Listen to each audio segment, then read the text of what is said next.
Diwata, instant milyonaryo na at napapaiyak din tayo sa sobrang saya dahil sa natanggap na biyaya ni Diwata. Instant milyonaryo na nga siya at hindi lang yun, meron pa siyang house and lot doon sa mga nagsasabi kay Diwata nakatapusan na daw o babagsak na si Diwata. Ayan, yung mga sinasabi nyo, andyan na, maraming blessings yung dumating kay Diwata.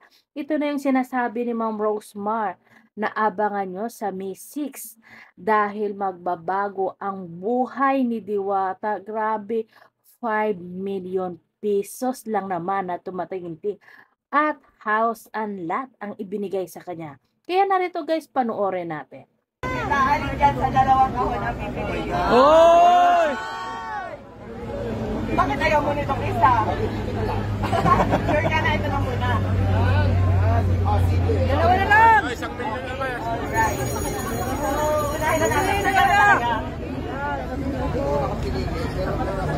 Mas nabibet mo to. Sige, sige. So, itaas natin ate ang first block natin.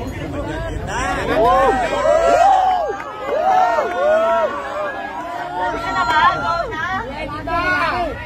Go na!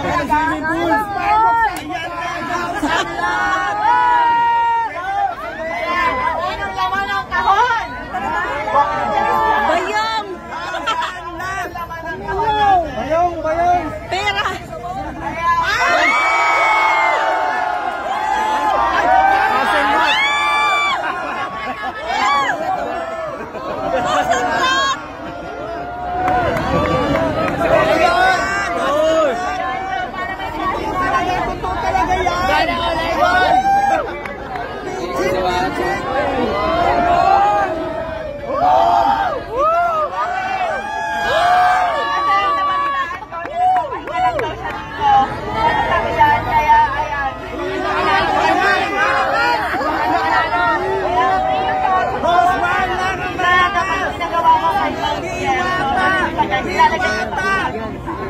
And next naman, ready ka na ba sa next kahon natin? Ready ka na ba sa next kahon? Ikaw na! Ready ka na ba sa Totoo yan, may bahay ka na, idol! Ready ka na ba sa next kahon natin? Ayan, bakit taas nga lang pa yan natin? Ayan. Iyak na yan! Iyak na yan! Iiyak na yan! Deserve mo yan, Diwata! Diwata, para sa'yo talaga yan! Asa? Ayan. 100 daw.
So yun na guys, no, napanood natin na ang nang saya-saya natin. Hindi lang si Diwata kundi tayo, maraming napapasaya ngayon kasi nga sa nangyari nga na blessings na dumating dito kay Diwata. Si Rosemar lang talaga yung sakalam, 'di ba? Siya lang nakakabigay ng ganito. Meron din naman siya mga sponsors pero okay lang 'yon kasi nga syempre laking tulong at sobrang-sobra talaga itong blessings na dumating kay Diwata. Surprise kaya naman dinumog nga ng mga vloggers.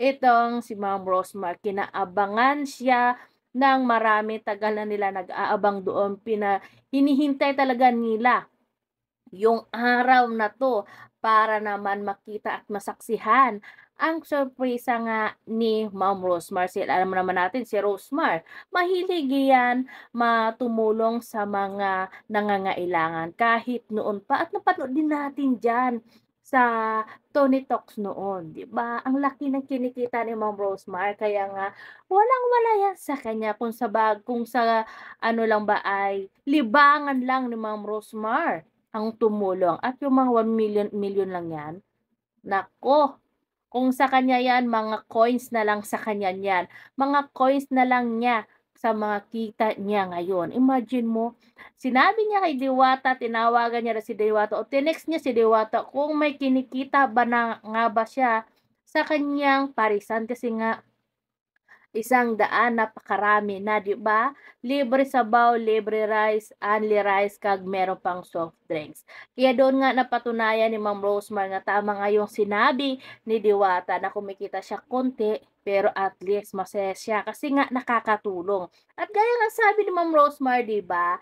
Dahil wala silang kinikita sa kanilang Paris Overload, binigyan niya ng instant pera itong si Diwata, at ngayon ay instant milyonaryo na ang ating Diwata. Yay! Congratulations dito kay Diwata. Deserve mo kung anong meron ka. At doon sa mga buzzers ni Diwata, huyo kayo kay Diwata, di ba? Tingnan nyo naman, yung taong dina-down nyo at pilit nyong sinisira, yung taong walang ginawa kundi yung umangat sa buhay, nagsusumikap yung tao, nagsisipag para makaangat sa buhay, kasi nga hindi biro rin yung pinagdaanan niyang kahirapan bago niya nakamit ngayon kung anong meron siya.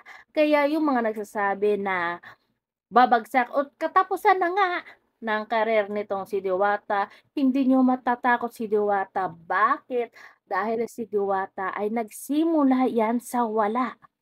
Sanay si Diwata sa hirap ng buhay, kaya hindi niyo matatakot yan si Diwata, at hinding-hindi niyo na mapapabagsak yan, dahil kung sa mga kahoy, malaki na yung ugat ngayon ni Diwata at maraming nagmamahal sa kanya. Kung babagsak man si Diwata, sigurado na babangon ulit sa at tatayo ng ibang negosyo. Yan si Diwata kasi nga ngayon alam niya na kung ano ang dapat niyang gawin. Kaya huwag niyong takutin si Diwata. Kasi si Diwata yun, hindi nyo kaya pabagsakin yan. Kaya congratulations kay Diwata, at maraming salamat kay Ma'am Rosemar. Sakalam, siya lang ang sakalam lang talaga. At dun sa mga sponsors din na tumulong kay Madam Diwata at kay Ma'am Rosemar, God bless you all, at sana marami pang blessings at biyaya yung dumating sa inyo.